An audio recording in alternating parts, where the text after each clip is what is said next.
ذہن نشین کریں۔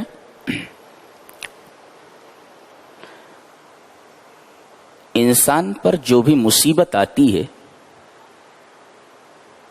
اس کی تین وجہ ہیں۔ ریپیٹ کرتا ہوں، انسان پر جو بھی مصیبت آتی ہے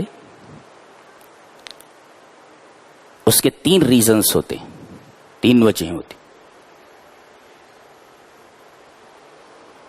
پہلی وجہ وما اصابکم من مصیبت فبما کسبت ایدیکم، یہ جو تمہارے اوپر مصیبت آئی ہے یہ تمہارے ہاتھوں کی کمائی ہے، تم نے کرتوت ہی ایسے کیے ہیں کہ یہ مصیبت تمہارے اوپر آتی، یہ تمہارے کسی گناہ کی سزا ہے۔ تو ایک مصیبت تو آتی ہے جو کسی گناہ کی سزا ہوتی ہے۔ یہ آیت سورہ شورى کی ہے۔ سورہ تغابن میں اللہ نے فرمایا ما اصاب من مصیبت الا باذن اللہ، جو مصیبت تمہارے اوپر آتی ہے وہ اللہ کے حکم سے آتی ہے۔ کیا مطلب؟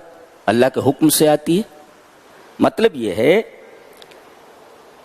کہ اللہ کے حکم سے یہ جو مصیبت آئی ہے اس کا مقصد یہ ہے کہ تمہارے کسی گناہ کا کفارہ ہو جائے۔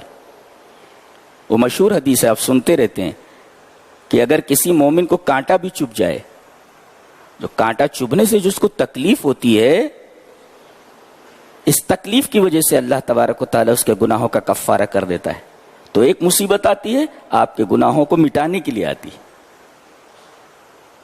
یہ مصیبت بہت بڑی رحمت ہوتی ہے۔ اور تیسری وجہ اور تیسرا ریزن بہت ہی عجیب ہے، غور سے سنو۔ اللہ تبارک و تعالی نے کسی بندے کے لیے کوئی اعلیٰ مرتبہ مقرر کیا ہوتا ہے۔ کیا مطلب؟ اللہ اپنے بندے کو کوئی اعلیٰ مقام دینا چاہتا ہے، اور اسے معلوم ہے کہ بندہ اپنے کسی عمل کی وجہ سے اس مقام تک نہیں پہنچ سکتا، تو اللہ اسے کسی بیماری میں مبتلا کر دیتا ہے، اسے کسی مصیبت میں مبتلا کر دیتا ہے۔ عمل کی وجہ سے اس اعلیٰ مقام تک نہیں پہنچ سکتا، تو اللہ اسے کسی بیماری میں اور کسی مصیبت میں مبتلا کر دیتا ہے۔ اس مصیبت کی وجہ سے بندہ اس اعلیٰ مقام کو حاصل کر لیتا ہے، اس اعلیٰ مقام تک پہنچ سکتا ہے۔